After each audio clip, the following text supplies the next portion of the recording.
Welcome to the Redvee TV preview show, supported by A-Star Recruitment for the 2020 season. And we are here at last on take 8. It is the Super League Grand Final against the Saints and the dark side. The beautiful and the not so beautiful. The haves and the have-nots. The champions and the pretenders. Maradona versus Shilton. Very apt. Yes. Not very funny, but topical nonetheless. Yeah. I've not got a lot of good to say about Peter Shilton, but I've got a lot of good to say about Maradona. Do you know what? If Saints are Maradona, then what's Wigan? What's the worst play you've ever seen in your entire life? Let's not upset our esteemed friend behind you, Dave, and make this grand final preview show about football. We're a minute. Right, let's go on. Okay. Are you nervous, Kevin? Strange week. No. I've kept myself really busy all week. I think going to bed Sunday night, thinking it's a week ahead, and we're here already at Thursday night. I haven't really been up to date with all of the media and all of the interviews. I plan on watching quite a few of those this evening. But slightly nervous, but really excited. We've made it to the end of what has been a kind of up and down roller coaster of a season. It was off, it was on, it was delayed, it's had everything 2020, and I'm just looking forward now to getting to 8 o'clock tomorrow night and seeing two of the best teams in the league go at each other for what will undoubtedly be the deserved champion tag for 2020, but with a very small asterisk next to it if it's us, and a very big asterisk if it's Wigan. Yes, Peter, does the asterisks, I can't even say the word, get bigger if we don't win? What do you mean if we don't win? What's this kind of chat we're having, lads? No, if we're honest though, it's a 50-50 tie, isn't it? Of course, yeah. I mean, it's the two best teams, as Kev rightly points out. It's the final that it should be the final. I don't think I would put an asterisk in all seriousness against either team, because, as I mentioned last week in the instant reaction after the demolition of Catalan, this is probably the hardest Super League to win, given everything that's happened. Not just with Saints and Wigan, but with every team that's involved. The upheaval, not knowing who you're going to play, the opponent changing 2 days later, COVID tests, different stadia, no fans. It's been actually more challenging this year than any other, and whoever wins it can say, that they are absolutely worthy champions. Just to pick up what Kev was saying about this week and looking forward to the final. I mean, from my own point of view, normally, for a couple of weeks before it, myself and my fellow Scottish Saints have tentative travel plans ready just to push the button if the semi-final goes our way. So not had any of that this year, which makes it feel a little strange, which I think maybe has taken some of the edge off it. I'll feel differently this time tomorrow, obviously. I'll be like a cat in a hot tin roof with excitement. But it's normally you're making plans for a train or getting down in a car or buying tickets and sorting out your whole 24 hours, travelling down and travelling home after it, the whole thing. But there's been none of that, so which I think maybe takes the shine off the whole build-up. But as I say, this time tomorrow night, we will be agog with excitement, and I really can't wait. I've got a good feeling about it, although I might regret saying that after, by this time, tomorrow night on the instant fan reaction, but we shall see. But I don't see why we can't win. I can't think of a reason why somebody could say, Saints won't win because X, Y, Z. I could think of one, but I'm not going to say it. Okay. Do you know what? The obvious one is Saints won't win if they get into a battle of grubbery and they sink down to Wigan's level. I don't think we can look at this game and try and think we need to win it down the middle. We need to win the battle of the forwards. But Saints' route to success is bringing the outside backs into it for me. Yeah. It's going to be a middles game. Just going back to the point Peter said, I think we should give a big shout out to not just all the Scottish contingent, but the Saints fans up and down the country, Saints fans all over the world, who the grand final for many years has been a game that they've always gone to, and it's for some of them it's their only chance to watch Saints because they don't get to come to the kind of home games, etc. I know Pete and the Scottish contingent are lucky enough and probably committed enough and able to get down and back up. But so to all the fans all over the country and the world that are watching, we hope they have just as an enjoyable experience. I've got a friend who's a fan of the dark side. He's out in Canada, so it'll only be 12 o'clock lunchtime when the game kicks off for him. And he's told me to keep nice and quiet, but I'm sure if at 2 o'clock his time, he might have a phone full of messages. But yeah, it's going to be very kind of similar style game to the last time we played them. I think I've watched it back twice now. First half is an exceptionally entertaining half of rugby league where two teams, the pace of the game, the line speed, the contacts, all of that stuff was a middles game and very little on the outside. But when we did go down the outside and when they went down the outside, 2 tries came of that. We made a mistake for their try. So it's going to be like that. It's going to be a very tense, tight 40-minute first half for me. And then I think, the Battle of the Grub, I hope that gets kind of dealt with. And I think if we can get through that first 5-10 minutes of the second period in some sort of dominance with some sort of kind of asserted field position and make that count, then I agree with Pete. We could go on and kick from there. But the longer it stays tight and close, just like the Warrington game, I'll be beside myself. There were points where I was walking out the room for that, and because it's horrible. It's horrible being in your own house with a TV. If you're in a stand with 20 fans that side and 20 fans that side, you've nowhere to go. You've got to suck it up and just take it in with the rest of the gang. But yeah, it's going to be nerve-wracking. It's going to be horrible. Yeah. Wigan will feel the same, no doubt. But yeah, bring it on. I know. They've confined you to a white cardboard box this week, just as you can't contain yourself. Chris Kendall is the referee. His 7th Wigan game in a row.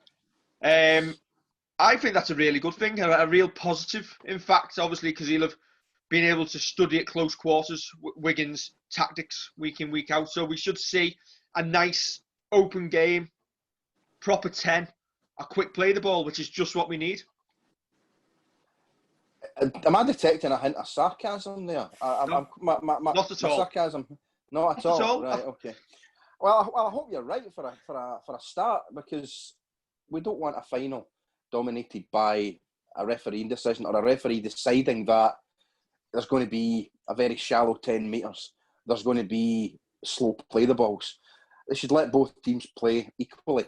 Now, I actually feel for Chris Kendall this week because he's been put under a lot of undue pressure. As soon as he was named, and we even mentioned it last week, the amount of games that he's played, people were saying, "Oh, he's done 7-8 Wigan games in a row." You know what I mean? He's done all that, and he's supposedly given them decisions which I don't necessarily agree with. But the fact that he's done all these games, people saying that's strange, and he's going to favour Wigan in the final. He's already got more pressure on him because it's a final, and because he did the final last year, and it's a big appointment for any referee. So I think the best thing to do is lay off the ref, let him get on with it. If we do our job, by and large, the referee shouldn't come into it. If it's a battle of the middles like it was last week against Catalan, the great thing was, one thing we didn't do last week, I should have mentioned this when I was talking about it last week, we didn't absolutely lay on their pack last week. We didn't win it by totally smashing them up the middle. So the great thing was we were probably at least parity with them, but we won it by going wide and varying the play. And I think that is absolutely imperative that we do that tomorrow. Not without, earning the right to go wide, but if we focus on 5 kicks and a drive, for want of a better phrase, then we're not going to 5 kicks and a drive? You mean 5 drives and a kick? Is that what I said? All right, there you go. That'd be an entertaining game, though, wouldn't it? 5 kicks and a drive. Is that that's a rugby league spoonerism, isn't it? Getting them the wrong way around. You've been watching far too much Union, Peter. Yeah, I was just going to say. Yeah, I've been watching something. I don't know what it is, but we don't want to get involved in the Cunningham ball, not you, Kev, the other one, the other Casey, that we did to the grind a few years back. We don't want to just do that because I don't think it'll end well for us. We need to vary the play. That's where we've had our success. You say that, and you're right, but there's gonna be spells in the game where that is going to be the case. It's going to be us going at them and then coming up, and then it's about just getting that bit of field position and letting Johnny and Teal last week were outstanding. The timing, the clicks. I've mentioned it earlier in the year, and I've said it time and time again, and that I don't think Johnny and Teal have lived up to the standards of last season. But last week they were excellent. And when they asked Cootie in his interview after, and I hadn't seen it until after this show, and Jenna Brooks said to him, have we seen the best of St. Helens yet?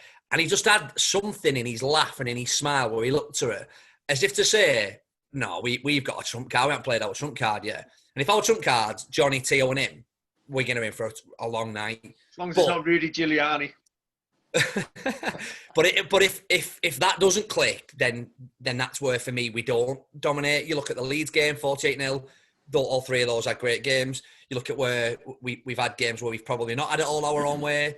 Warrington's semi-final, it just didn't happen in that part of the field. But we've got to win that forward battle, or we've got to at least, and you're right, we didn't batter the Catalan pack last week. We matched them. And by matching them, we gave our outside backs a chance. And you look at the work Kevin Agama did, and you look at kind of Jack Wellesby's influence on the game, the wingers, Grace going full length.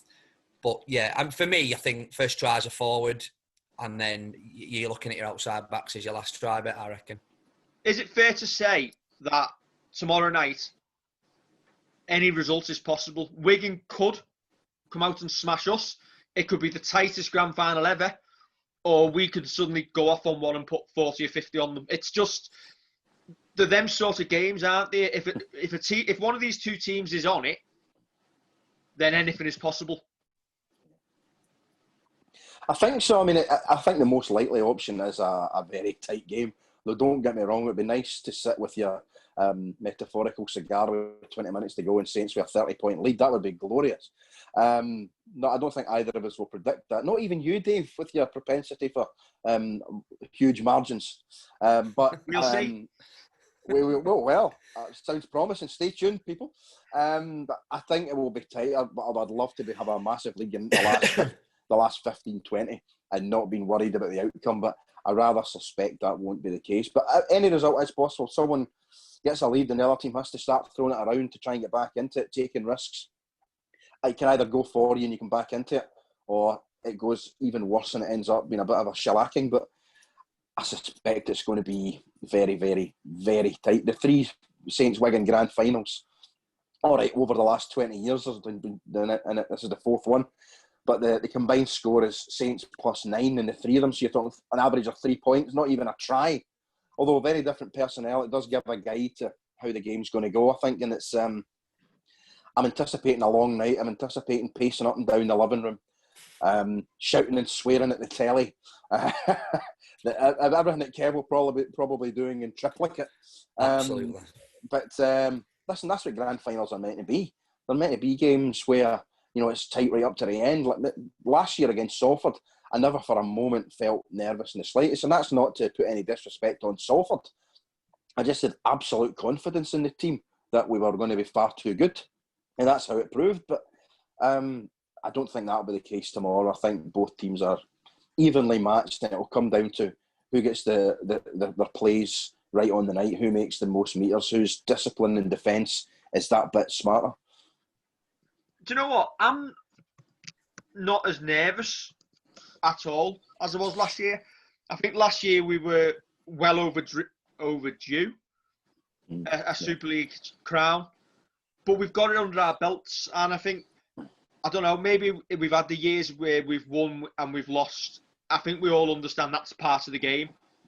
Whatever happens, I don't know. Maybe it's because we're not going to be there, that it's not at Old Trafford.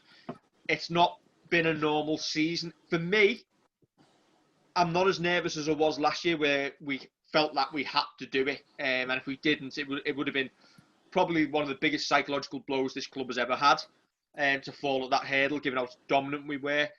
I don't think we've had that impression this year. We haven't been as dominant, have we? We've had our ups and downs. We've had to work hard to get there. If we do go on and win the game, it's full justification for Christian Wolff and his tactics and everything he's done all year. But no, the nerves aren't there as much for me, I don't think. Yeah. Thing is, with us, we've been to Old Trafford, to Wembley, to Cardiff so many times. There's not an emotion I don't think we haven't had as Saints fans. I remember being at Old Trafford and in that Sam Platt's pub, and we got talking to a group of Leeds fans, and we were absolutely high as kites on excitement and confidence because we were the best team all season. Leeds had snuck into the grand final from 5th. Even the Leeds fans were saying it's just by a case of how many. And then Rob Burrow, God bless him, goes under a gap just before half-time, completely changed the dynamic of the game. They ended up beating us. And I remember walking out of Old Trafford, and I said to my best mate, Skez, I said to him, I am never coming to a grand final ever again. I am not feeling like this ever again. And a part of being at home is that good thing that you're not shelling out all that. I mean, when you say you was nervous last year, I agree, so was I, because that expectancy of us winning it, I was wrecked. I don't even remember the game. Mark Purcell scored right in front of us. I watched it back the next day, and I looked at my wife and I said, that was in front of us. She said, you said that last night, and I didn't remember. So I'd ruined the day, and that's why I fill my diary up tomorrow, because I don't want to start drinking at 4:00 when I get in from work and end up hammered for the game and not remember it. But yeah, I thought you meant start at 4 a.m. No, not that bad, Peter. Come on, some issues, but Jesus. But yeah, it's going to be. And you mentioned about justification for Christian Wolf. I don't think he's got any qualms. Think where we were on the 20th of March, Dave. I was asleep on a bus coming over from Castleford, and you and Kev were doing the instant fan reaction. And some of the comments, that was a grim fan reaction, that one. Yeah, some of the comments that people were putting on Twitter and Facebook about get him out and blah blah blah. This bloke has coached Tonga to become the third, fourth best team in the world. He's building his own side. I'm going to have to have a look back at the video, so I'm sure me and Kev said, have a word with yourself. You did. You did. You did. You said, look, give him time. And maybe lockdown come at a good time for us. Maybe if lockdown hadn't happened and the grand final was 3 weeks ago, it might have fixed itself anyway. But we can't argue with the fact that lockdown probably did come at a good time for us. And probably not a great time for Wigan because they were flying. And we put it on Twitter and Facebook, and I've bantered with friends and stuff who are Wigan fans, and I've said, look, you deserve to be in the final. You led the comp for 5 months. But it's going to be... I just hope it's a great game of rugby because it's what it deserves. It's going to be dry, we believe. So hopefully there's some kind of expansive rugby from 33 of the players, not Bevan French, because if we give him a yard in dry weather, he's away. But it's exciting, innit? And look, we could be just sat watching police interceptors now and not even interested in the grand final because we didn't get there. But we follow our team to be involved in games like this. And even though we can't be there in person, we're definitely there in spirit. Yeah, police interceptors will have a great following in Warrington. Dave Howarth's favourite TV programme. Do you know what? Tech's not working. Do we need to show the squads? Probably not. We're unchanged. Do you see any changes to that Saints 17? I don't think you could justifiably drop anyone after last week. No. Aaron Smith probably unlucky to miss out, but we seem to have gone away from having 2 hookers. Business end of the season, innit? And you need your best players on the pitch for as long as possible. And Robes he did well last week. He played all 80 last week, didn't he? And you say no changes. We're assuming that everyone's fit, healthy, and comes through. I don't know if you've seen the video of Johnny Lomax's eye, which was not a video, the picture. That is one hell of a cut. So he must have had an headache all week. Walmsley's leg. You don't come from limping on and off the pitch to being fully fit the following week. So he's carrying a niggle. 1 or 2 rumours of another player potentially having a few injections to get through tomorrow's game. But it'll be the same in their camp as well. They didn't have it all their own way against Hull. They'll have niggles. And it's that time of year, innit, where you play your 70% fit players. You wouldn't if there was a game next week, but there is no way on this earth Alex Walmsley doesn't put that number 8 shirt on and walk out with that team tomorrow night. James Graham, all the talk is that he's passed every part of his concussion protocol so far, but there is a final stage tomorrow for him to pass. And yeah, Tommy Makerson apparently is fit and fine, because apparently had 338 people at his door the following morning offering to massage him, and you was at the front of the queue, Dave. Just a rumour. But he'll be fine. And yeah, look, you call it 50-50. The bookies have called it slightly in Wigan's favour. And do you know what? That suits me. That suits us. I'm quite happy for us to have that slight underdog tag, to be honest. Yeah. That puts the pressure on Wigan. They come out on top of the league when all was said and done, and we both played 17 games. They beat us when it mattered on the Friday following the Salford game. So do they deserve to have just that slender 2-point advantage? Probably they do, yeah, but let them have it, because if we turn up like we're capable of, there'll be a 2 before that too. For the last time, Sean O'Loughlin is getting dug up and putting on a Wigan shirt to face the Saints. I think it's safe to say we will be glad to see the back of him. Yeah, I mean, he's all joking aside, and Saints Wigan rivalries, I mean, he's been a heck of a player for Wigan, for England, for Great Britain, and for Super League as a whole. I mean, he's an icon. There's no question of that. Despite the jersey that he wears, you can look at this guy and say, he's a blooming good player. And if he had come through and was a Saints player, we would have been delighted to have him. Let's make no bones about it. We got Paul Sculthorpe though, so we'll take is it safe to say if he'd come through at Saints, he wouldn't have got in the team? Yeah, exactly. Yeah, that's a fair point. We did all right with Scully. That's fair, isn't it? But I mean, obviously, O'Loughlin's been a cracking player. Hamstrung, if you pardon the expression, with a lot of injuries over the years, which have probably cost him some more international caps and some more honours. But I suppose it's the big battle tomorrow, Jammer against Lockers, as they call him, for who's going to retire with the winner's ring. It's got to be Jammer for me, isn't it? Because he's only had the one winner's ring, so I think he's probably due another one. Yeah, although I think it's safe to say we all hope Jammer finishes with his finger in a ring and isn't going to get an 8-game ban afterwards. Dear, oh dear. You've had that one lined up all day, haven't you? It just came to me in the middle of that conversation. No, it didn't. That is a definite pre-planned joke. Is this what we've become? You'll only be able to watch this after 9 o'clock. This preview contains sexual content. You know what I mean? We'll put parental advice on this one next. On a serious note, though, Peter's right. Sean O'Loughlin has been a fantastic player. And when you look at the damage he's done to us in games over the years, you're right. I am glad to see the back of him. Yeah. And considering he was only Andy Farrell's little brother-in-law, he's not had a bad career, as he saw. And you know what? That's why we joke about him getting dug up and having a game, because he can not play all year, but he'll get rolled out for the Saints game and have an absolute stormer. Time. He has I don't hope he has a stormer, but if he does, let's hope it ends in defeat for him tomorrow and send him out on a high with a Saints win. And Jammer's got nothing left. He's got nothing left after tomorrow to give to the game from a playing perspective. And he's of that mindset. He's very mentally tough, isn't he? He'll want to do big minutes. He'll want to do more carries. He'll want to go out giving his absolute all.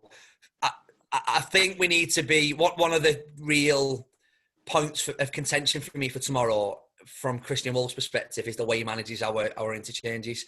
They've not got Ben Flower, and it's likely that they start with the younger, more physical forwards and then bring a bit of that experience on, which they've done in the last couple of weeks. And how we manage Jammer, Walmsley, Matty Lees and Kyle Amor, and the combinations of when they're on the pitch together could be a massive deciding factor in the outcome of the game, because we've said it so many times that once you take, and we said it when we had Luke, once you take Tomo and Walmsley off, we're not the same outfit. So I just thought, for me, if Walmsley's got it in him and he's not too hampered by what happened last week, Walmsley plays 2 30-minute stints for me tomorrow.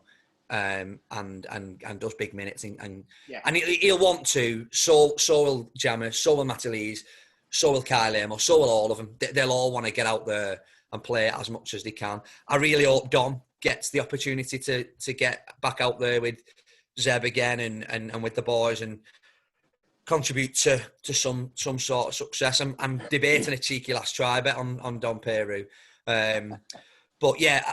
You've nailed yourself to it now. You can't not do it. If I probably will. Yeah, I was going to say, if you don't and he does it, I'm going to just replay this clip over and over.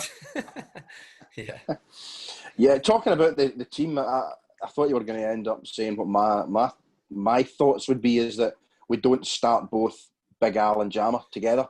Because I don't think, as you rightly said, I was nodding away like Churchill, we're not the same team when neither of them are on the field. So I wouldn't start both of them. But it's a gamble, but when they're both off, when you get the middle section of the game, that's when it can be won or lost just before and just after half time. And I'm thinking, have Jammer on the field with Matty Lees. You've got the old experienced warhorse and the young buck that he can sort of like say, right, calm down and talk him through it and make sure he does the right things at the right time. Have start Big Al and Louis. It's what I would do. I'm sure many people will disagree, probably you two might as well. But I just think I don't want them both necessarily on the field and then off the field at the same time because it might cripple our chances. Because it tends to happen that way. Peter, is if you don't start both of them and you allow the Wigan pack to get on a forward roll, then you're behind you could lose the game. You could lose the game in 20 minutes. It's about the big minutes, and Tomo did it last year in a couple of the bigger games. I mean, you watched the Wigan semi-final back last year. We turn up like that tomorrow. We win, and we win handsome because that was our best performance of last season. Yeah. By the same token, if we don't turn up and we turn up like we did against Warrington semi-final this year, Warrington Wembley last year, and then they turn up the best that they can, we're in for a long night. But I see the logic in that. But for me, LMS brings us energy when he comes on. I'd be more inclined to possibly start Matty Lees and Alex Walmsley and bring Jammer in for a bit of that kind of enthusiasm and a bit of that maybe experience. If we're leading the game 8 points to 2 or 12-4 or whatever, just a bit of that experience to just manage the game, to get to half time in front with a 2-try advantage because. But yeah, look, I can't see him not starting the same 13 he started last week if they're all fit. Yeah. He's kind of nailed his colours to the mast with a Jack Wellesby position. He's kind of nailed his colours to the mast with how he's going to go by way of the forwards.